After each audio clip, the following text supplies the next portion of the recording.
आज के इस वीडियो में हम बाल गंगाधर तिलक और होम रूल लीग के बारे में अध्ययन करेंगे। तिलक इनका जन्म होता है, देखो 23 जुलाई 1856। ठीक, कहाँ होता है? सबसे पहले तो आप इसका स्टेट ध्यान रखें। स्टेट कौन सा हो सकता है? कौन सा हो सकता है? देखो, महाराष्ट्र। ठीक है, महाराष्ट्र के रत्नागिरी एक जिला है, रत्नागिरी, और उसमें एक गांव है, कौन सा? चीठी। चीठी, लेकिन कोई आवाज सुनी नहीं किसी ने, है ना? यहां पर किनका जन्म होता है? बाल गंगाधर तिलक। इनके जो पिता थे या पूर्वज थे वो किनकी सेवा में थे? पेशवा की सेवा में रहते थे। ठीक है, एक नाम ये याद रखिए। फिर इसने कौन सी पढ़ाई पास की थी? कानून की पढ़ाई पास की। ठीक है, मुख्य मुख्य चीजें बता रहा हूं मैं इनकी। अब इसके दो अखबार थे। ठीक है, एक है मराठा, दूसरा है केसरी। मराठा है वो मराठी में नहीं छपता था, किसमें छपता था? अंग्रेजी में। अंग्रेजी में छपता था तो इनको इतनी अंग्रेजी आती नहीं थी, तो ये सादे में से छपता था, साप्ताहिक था ये। ठीक है, मराठी को खूब आती थी, ये मराठी में छपता था, खूब आती थी, तो ये दैनिक था, ये रोज छपता था। समझ में आ गया? दो अखबार है, मराठा और केसरी। आगे ये इंग्लिश में था तो साप्ताहिक था, ये मराठी तो ये दैनिक था, कोई दिक्कत नहीं। इसी प्रकार यानी इसने जनमत को जागृत करने के लिए, ये तो किसके लिए थे? लोगों को जागृत करने के लिए इसने दो अखबार निकाले थे। ठीक है, दो दो के हम ग्रुप देखेंगे, इसका दो दो का ही ग्रुप है, आप ध्यान में रखें इसको। और इसने ही सबसे पहले जनता के साथ में निकट संबंध कैसे स्थापित किया वो देखेंगे। सबसे स्थापित करने वाला अगर कोई व्यक्ति था तो वो कौन था? बाल गंगाधर तिलक था। इसने उनको संगठित भी किया और उनको विद्रोह करने के लिए या फिर अपने अधिकारों को मांगने के लिए, अपन ने पहले भी चर्चा करी है क्रांतिकारी आंदोलन में कि तिलक ने क्या कहा? अनुनय विनय नहीं बल्कि युद्ध, यानी संघर्ष के मार्ग पर चलते हैं। ये स्वतंत्रता याचना से, ये याचना से प्राप्त नहीं करना चाहते। स्वतंत्रता ये किससे प्राप्त करना चाहते हैं? संघर्ष करके। ठीक है, इसीलिए ये क्या कहते हैं वो तो आपको पता ही है, स्वतंत्रता मेरा जन्मसिद्ध अधिकार है, मैं इसको लेकर रहूंगा। अब हम दूसरे दो की चर्चा करते हैं कि धार्मिक रूप से लोगों से जुड़ने के लिए या जनता से निकट संबंध बनाने के लिए ये दो उत्सव भी शुरू करते हैं। ठीक है, एक गणपति या गणेश उत्सव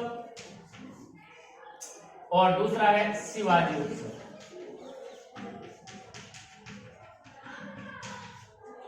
ये 1893 में लिख रखा है, लेकिन लगभग 96 में।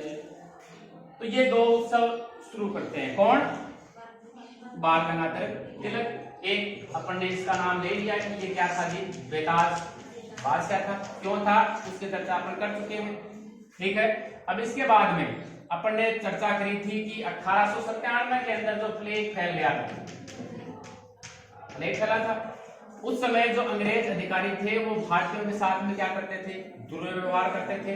तो इसका इन्होंने अपने समाचार पत्र केसरी के अंदर लेख छापा कि जी इस प्रकार से अंग्रेज हैं वो भारतीयों के साथ क्या कर रहे हैं?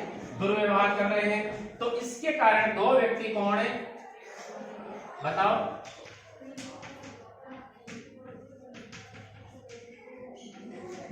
ये दोनों भाई मिलकर हत्या कर देते हैं, किसकी?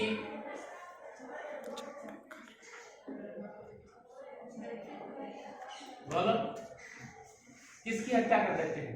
रैंड और एहरस्ट, इनकी हत्या कर देते हैं। कि अब अंग्रेज कहते हैं कि इनकी हत्या, इनका जो लेख छपा है इसके कारण हुई है, कि अगर ये इस प्रकार से दुर्व्यवहार नहीं करते, इन युवाओं को नहीं उकसाते, तो निश्चित रूप से ये इनको नहीं मारते। इसलिए इन्हें यहाँ पर 18 महीने की कैद की सजा पहली बार सुनाई जाती है इसके कारण। ठीक है, इनकी हत्या होने के बाद। तो एक ये है। इसके बाद में आगे हम चलकर देखते हैं कि जो स्वदेशी आंदोलन हुआ था उसके अंदर इनको पकड़ के 6 साल के कारावास की सजा दे दी जाती है और ये कहाँ चले जाते हैं? बर्मा के मांडले जेल में। याद रखना है ये इनके लिए, इनका ऊपर अगर हम लेख लिखते हैं तो वहां पर याद रखना है आपको कि 6 साल की सजा और ये कहाँ पहुंच गए? बर्मा की मांडले जेल में। वहां पर मांडले जेल में ये किताब लिखते हैं, कौन सी? गीता रहस्य। ये कहते भी हैं कि मेरे जीवन की, ईश्वर ने यही लिखा है कि मेरे जीवन के उद्देश्यों की पूर्ति है वो स्वतंत्र रहने में नहीं है, लेकिन कठिन तरीके से जीवन जीने में है। तो गीता रहस्य एक किताब, 2 किताब है, यहाँ भी एक नहीं है। एक तो आप ये याद रखें कि मांडले जेल में इन्होंने ये लिख दी, और दूसरी किताब क्या है? अपन ने पढ़ी थी वैदिक सभ्यता में, Arctic home of the Vedas. Arctic नाम लिखना था यहाँ पर। आर्कटिक यानी उत्तरी ध्रुव, किनका घर है? आर्यंस या वेदास का। आप वेदास के नाम लिख सकते हैं, एक ही बात है। किनका घर है? किनका घर है? जो आए हैं वैदिक लोग, उनका घर है। तो 2 किताबें, 2 का ग्रुप है, आप याद रख सकते हैं, भूलेंगे नहीं इससे, है ना? Arctic home of the Vedas और एक गीता रहस्य। फिर एक चीज और आती है कि जो वैलेंटाइन चिरोल है, इसका नाम ही अपन ने देखा है पहले, है ना? वैलेंटाइन जो चिरोल है, इसकी पुस्तक कौन सी है? हाँ, लगभग सही है, इंडिया अरेस्ट। इस पुस्तक में इसे क्या कहा गया? भारतीय अशांति का जनक। यानी भारत में अगर कोई व्यक्ति अशांति फैला रहा है तो उसमें मुख्य रूप से योगदान किसका है? तिलक का है। तो भारतीय अशांति का जनक कहा, इसलिए ये इसके ऊपर केस करने के लिए कहाँ जाते हैं? लंदन चले जाते हैं। ठीक है, इससे पहले ये क्या करते हैं? बर्मा की जो मांडले जेल है, जैसे ही वहां से छूट कर आते हैं, ये 1914 को आएंगे, 6 साल हो जाएंगे ना 1914 में। तो ये एनी बेसेंट, ये नाम आया था ना, आयरिश मूल की एक महिला है, कौन है? Annie Besant. इसके साथ में ये स्वशासन आंदोलन की शुरुआत करते हैं, होम रूल लीग की स्थापना करते हैं। ये बंबई और पूना क्षेत्र में रहते हैं और वो मद्रास वगैरह में। कौन है? Annie Besant. इसके बारे में पढ़ेंगे हम, होम रूल लीग के बारे में विस्तार से देखेंगे। इनके साथ में ये होम रूल लीग चलाते हैं, कौन? तिलक, गिरफ्तार होने से छूटने के बाद में, जेल से आने के बाद में। और दूसरी चीज 1916 में जो कांग्रेस का अधिवेशन कहाँ होता है? लखनऊ में। यहां पर ये मुस्लिम लीग, ठीक है, मुस्लिम लीग प्लस कांग्रेस, इन दोनों में मेल मिलाप करा देते हैं। अंबिकाचरण मजूमदार की अध्यक्षता में होता है, इसके बारे में हम विस्तार से चर्चा करेंगे। अभी इतना ही देख ले कि तिलक के कारण ही मुस्लिम लीग है वो कांग्रेस से मिलने में सफल होती है, ठीक है। और गरम दल है वो नरम दल से मिलने में भी इनके कारण सफल होती है। ये वहां भी इन्होंने कोशिश की, जब कहा था पहले, वहां भी इन्होंने कोशिश की थी तिलक ने कि ये अलग ही ना हो, लेकिन मिलने में भी योगदान इनका ही रहता है, ये मिला देते हैं। ये लंदन चले जाते हैं। फिर जैसे ही असहयोग आंदोलन शुरू हो जाता है तो 1 अगस्त 1920 को इनकी क्या हो जाती है जी? मृत्यु हो जाती है। और कहते हैं कि इनकी मृत्यु के समय 5 लाख जो लोग हैं एकत्रित हुए थे इनको श्रद्धांजलि अर्पित करने के लिए। 5 लाख से अधिक व्यक्ति किसके लिए आए थे? तिलक के लिए। तो ये हैं बाल गंगाधर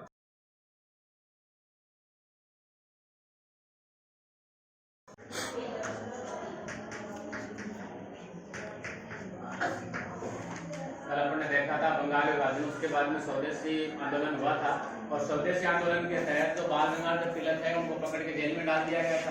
अब जेल से वो वापस आते हैं, ठीक है, 20 जून 1914, ठीक है, जेल से वो वापस आते हैं तो वो कांग्रेस में घुसकर, यानी कांग्रेस में जुड़े हुए थे लेकिन कांग्रेस से इनको निष्कासित कर दिया गया था, है ना।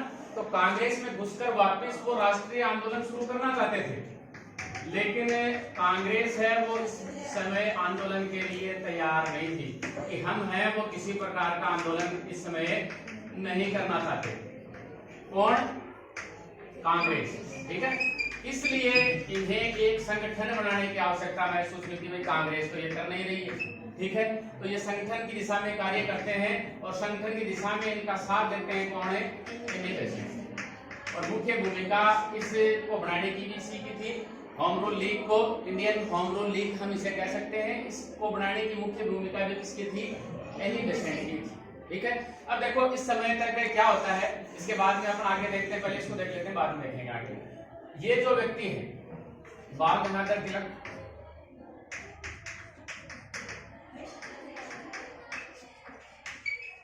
ये इस होम रूल लीग की स्थापना करते हैं, ठीक है। और ये कहां करते हैं, बेलगांव पुणे में।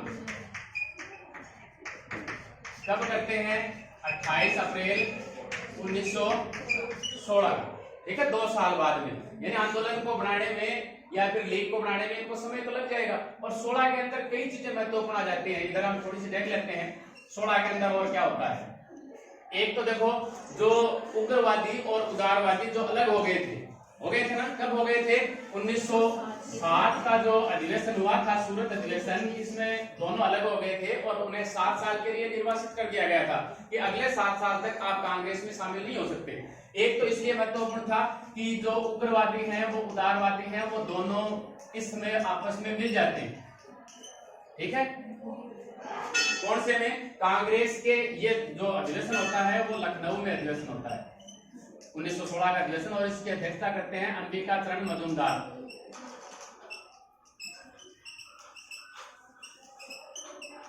और इनको मिलाने में मुख्य भूमिका थी, यहां भी 2 ही व्यक्ति हैं, 2 हैं और मुख्य भूमिका भी 2 की है, इन दोनों की है, तिलक और एनी बेसेंट की है, इसलिए मैंने आपको यहाँ बीच में बताया है। अब ये बीच में आ गया तो थोड़ा और कर लेते हैं कि उग्रवादियों और उदारवादियों दोनों को मेल कराने में जो मुख्य भूमिका थी वो किनकी थी, तिलक और एनी बेसेंट की थी। और दूसरी चीज इस अधिवेशन में जो होती है वो होती है कांग्रेस, ये दोनों फिर मिलकर कांग्रेस हो गए, कांग्रेस और मुस्लिम लीग, ये दोनों भी एक साथ आ जाते हैं, मिलते नहीं है, ये एक साथ आ जाते हैं कांग्रेस के इस लखनऊ अधिवेशन में जो 1916 में होता है। और इनको एक करने में भी मुख्य भूमिका किनकी थी, तिलक और जिन्ना की, मोहम्मद अली जिन्ना की थी। यानी 1913 का जो अधिवेशन होता है, कांग्रेस का अधिवेशन होता है 1913 का कराची में। कराची में देखो 2 अधिवेशन होते हैं, एक 1913 का और एक इससे जस्ट उल्टा 1931 का। 13-31 याद रखें आप, 1913 का अधिवेशन कराची में, और लीग का, लीग से आप याद रखें लखनऊ में होता है। मुस्लिम जो लीग है इसका अधिवेशन इसमें कहाँ होता है, लखनऊ में होता है, और इसका होता है कराची में। और इसमें पहली बार जिन्ना भाग लेते हैं, ठीक है। इसमें जिन्ना की भूमिका है वो कांग्रेस के पक्ष में ज्यादा है, पहली बार इसमें भाग लेते हैं और ये कोशिश करते हैं कहीं न कहीं 1914 में फिर कांग्रेस का अधिवेशन जो मद्रास में होता है उसमें भी ये कोशिश करते हैं कि वो कांग्रेस के साथ में मिलकर स्वशासन के लिए मांग करें। फिर उसके बाद में 1915 का जो अधिवेशन बंबई में 7 साल होता है, बंबई में ही लीग का होता है, बंबई में कांग्रेस का होता है। तो इसमें ये दोनों एक संयुक्त रूप से एक नीति बनाते हैं, 1916 के अंदर ये एक संयुक्त नीति बनाते हैं। कौन है, और कांग्रेस और मुस्लिम लीग एक संयुक्त नीति बना लेते हैं कि भारत के अंदर हमें अंग्रेजों के अंडर में रहते हुए स्वशासन की प्राप्ति किस प्रकार से करनी है, ठीक है। तो एक संयुक्त नीति बनाते हैं और उसे क्या नाम दिया जाता है, लखनऊ पैक्ट या लखनऊ समझौता, या फिर आप जो भी कहें आपकी मर्जी है। और इसके अध्यक्षता कांग्रेस के लखनऊ अधिवेशन के समय अंबिका चरण मजूमदार करते हैं, ठीक है। और इसके बाद में वही बात पहले वाली आती है कि उग्रवादियों का प्रभाव ज्यादा बढ़ जाता है, और उग्रवादियों का प्रभाव बढ़ते ही 1917 के अंदर एनी बेसेंट जो है वो कलकत्ता के अंदर कांग्रेस की अध्यक्षता में नियुक्त होती है। उग्रवादियों का प्रभाव बढ़ गया है, इसलिए जो एनी बेसेंट है इसके बारे में हम चलेंगे अभी, वो कांग्रेस की अध्यक्षता भी बढ़ जाती है, क्योंकि इस समय कांग्रेस के अंदर किनका प्रभाव फिर से बढ़ जाता है, उग्रवादियों का। अब हम यहाँ चलते हैं, बेलगांव पुणे में जो होम रूल लीग है उसकी स्थापना कौन करते हैं, बाल गंगाधर तिलक। ये संस्थापक है, ये अध्यक्ष नहीं है। अध्यक्ष कौन है इसके, जोसेफ बैप्टिस्टा। और इसके दूसरे सचिव कौन है, एनसी केलकर, ठीक है। ये मुख्य मुख्य नाम है। इसके बाद में जो आगे वाले नाम है वो आपके जो खापरडे है वो आपके याद रहे, करजिंदकर है, मुंजे है, बीएस, ये बीएस मुंजे है, ये जेएस है, ठीक है। ये नाम आपके याद रहे तो रहे, नहीं रहे तो कोई बात नहीं, ये आप मुख्य रूप से याद रखें। और ये भी याद नहीं रखते हैं तो इसको आप निश्चित रूप से याद रखें कि 28 अप्रैल 1916 को जो इंडियन होम रूल लीग की स्थापना हुई वो किसने की? बाल गंगाधर तिलक ने। कहाँ की? पूना में की। पूना याद रखें, बेलगांव छोड़ दें एक बार, पूना याद रखें। सबसे पहले तो ये याद करना है, फिर बाद में आगे आगे नीचे नीचे जाते जाएं, आपको क्रम से याद करने हैं। पहले इनको याद करें और फिर हम नीचे की तरफ चलते हैं कि इस प्रकार से बाल गंगाधर तिलक है वो इसकी स्थापना कर लेते हैं। इसके 5 महीने बाद में, कब? 5 महीने बाद में 3 सितंबर 1916 में, ठीक है, अडियार मद्रास में। कहां पर है? अडियार, और ये कहां है? मद्रास में। इसकी इंडियन होम रूल लीग की स्थापना कौन करती है? एनी बेसेंट, और इसके अध्यक्षा भी यही हैं, ठीक है।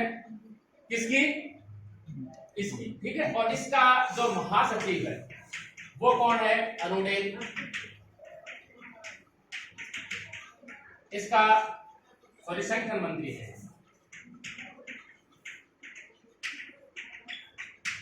महासचिव है इसका पी रामास्वामी अय्यर। ये रामास्वामी जो अय्यर है ये आत्म सम्मान आंदोलन से भी संबंधित है। आत्म सम्मान आंदोलन, इससे संबंधित व्यक्ति भी है। ये आंदोलन है, इन्होंने बुलाया था, अपने कोर्स में नहीं है ये, सिर्फ इतना याद रखो, आत्म सम्मान आंदोलन इनके द्वारा, इनकी देन है ये। और एक व्यक्ति और है वाडिया, पी वाडिया है, इस प्रकार से एक व्यक्ति है पी वाडिया। ये भी इसके अंदर मुख्य भूमिका निभा रहे हैं। इसके अंदर जो एनी बेसेंट वाली जो लीग है, इंडियन होम रूल लीग। अब ये है, इसका अखिल भारतीय स्वरूप ज्यादा है। ये जो लीग है इसको क्या मिला? अखिल भारतीय स्वरूप मिला। दोनों को हम साथ साथ देखेंगे। और इसमें देखो, यहाँ जो ये व्यक्ति थे, इस प्रकार के व्यक्ति यहाँ भी हैं। दोनों बाप बेटे हैं, नेहरू बंधु, बंधु नहीं, बाप बेटे है ना, नेहरू, मोतीलाल नेहरू, जवाहरलाल नेहरू, जिन्ना वगैरह, ठीक है, मजरूल हक, करपलानी, इस प्रकार के व्यक्ति हैं वो इससे जुड़े हुए। अब इनका एरिया देखते हैं, यानी ये ज्यादा महत्वपूर्ण नहीं है। पहले वाले की तरफ देखें, जहां से अपने शुरुआत करी है वो चीज ज्यादा महत्वपूर्ण है, फिर नीचे की तरफ आप जाते जाए। अब हम इसका एरिया देखते हैं। ये बेलगांव के पास शुरू हुई है, तो ये महाराष्ट्र में है। देखो कहां कहां है ये? महाराष्ट्र, बंबई में नहीं है, ठीक है। बंबई को छोड़कर, तो बंबई में कौन सी होगी? ये होगी, ठीक है। तो इसको हम बंबई लिख देते हैं। बै वाली कई चीजें देखो, ये बिहार में भी यही, बंगाल में भी यही, ये यहाँ पर एक बै यहाँ रह जाता है, ये बरार में है, ठीक है। महाराष्ट्र है तो मध्य प्रांत में भी है, कर्नाटक में। इसका कार्य क्षेत्र ये रहता है, और इनको छोड़कर संपूर्ण भारत में ये है। आप इतना याद रख लें, और उसके बाद में संपूर्ण भारत में कौन सी आ जाती है? बंबई, बिहार, बंगाल, संयुक्त प्रांत, मद्रास, है ना। मद्रास में तो इसकी स्थापना हुई है। अब देखो एक चीज और है, ये तो है इनकी जगह का नाम कि कहां कहां इसकी ये जो लीग है वो स्थापित होती है। ये जो लीग है इसकी सबसे ज्यादा जो शाखाएं हैं कहां है? सर्वाधिक शाखाएं कहां है? मद्रास में है। लेकिन ये लोकप्रिय सबसे ज्यादा कहां होती है? शाखाएं यहाँ है, लेकिन लोकप्रिय सबसे ज्यादा कहां होती है? बंबई में, ठीक है। बंबई के नजदीक जुड़ा हुआ क्या है? गुजरात है। गुजरात में और उत्तर प्रदेश के कुछ एरिया के अंदर ये सबसे ज्यादा लोकप्रिय होती है। कौन सी? Indian home rule league. Annie Besant का नाम नहीं ले रहे हैं हम यहाँ पर, ठीक है। अब इसके मुद्दे क्या है? अब देखो, दोनों के अखबार भी आप यहाँ पर लिख सकते हैं। इसके अखबार आप दोनों लिख सकते हैं, कौन से हैं? मराठा और केसरी। और ये जो है इसके 2 अखबार हैं, वो कौन से हैं? कॉमनवेल्थ और न्यू इंडिया। ये अखबार, इन अखबारों के माध्यम से इसने इंडियन होम रूल लीग का प्रचार किया और इसने इसके माध्यम से प्रचार किया, ठीक है। मराठा और केसरी और कॉमनवेल्थ और न्यू इंडिया। अब इनका उद्देश्य क्या था? यानी जो भी राजनीतिक जो विषय है, ठीक है, उनके ऊपर ये क्या करते थे, उनके पुस्तकों का प्रकाशन करते थे, ठीक है, पुस्तकों का प्रकाशन और उनका क्या करते थे, ये विक्रय करते थे लोगों में जन जागृति पैदा करने के लिए। जन जागृति आप नाम और लिखते हैं यहाँ पर, राजनीतिक विषयों और जन जागृति में जगाने के लिए ये पुस्तकों का प्रकाशन करते थे और उनका विक्रय करते थे। और राजनीतिक विषयों पर ये वाद विवाद और भाषण प्रतियोगिता का आयोजन भी करते थे। इसके अलावा लोगों में जागृति पैदा करने के लिए ये विभिन्न प्रकार के जुलूस वगैरह, सामाजिक संवाद का भी ये आयोजन करते थे, ठीक है। यहाँ तक ये उद्देश्य वगैरह है कैसे स्थापित हुई है। अब इसके बाद में देखो क्या होता है, ये कांग्रेस की अध्यक्षता बन जाती है। उसके बाद में 1919 का अधिनियम आ जाता है। 1919 का अधिनियम आ जाता है। 1919 का जैसे ही अधिनियम आ जाता है, एनी बेसेंट इस अधिनियम की समर्थक बन जाती है। अधिनियम हम पढ़ेंगे क्या है वो अधिनियम और क्यों ये समर्थक हो जाती है। ये इसका समर्थक हो जाती है एनी बेसेंट। और दूसरा व्यक्ति इसका कौन है, तिलक है, जिसने इंडियन होम रूल लीग की स्थापना की, ये समर्थक बन गई। तिलक है वो क्या करते हैं, इनके ऊपर जो मुकदमा चला था, किसने चलाया था, इंडियन हॉर्नेस्ट पुस्तक के लेखक वैलेंटाइन चिरोज, उसके ऊपर मुकदमा करने के लिए ये कहां चले जाते हैं, लंदन चले जाते हैं, ठीक है। तो ये जो लीग है वो फिर नेतृत्व विहीन हो जाती है, कोई नहीं रहा इनके पास, न तिलक रहा न एनी बेसेंट रहा, तो ये फिर समाप्त हो जाती है। ये है Indian home rule league. Lokmanya बाल गंगाधर तिलक और होम रूल लीग का हमारा ये अध्याय इसी के साथ समाप्त होता है।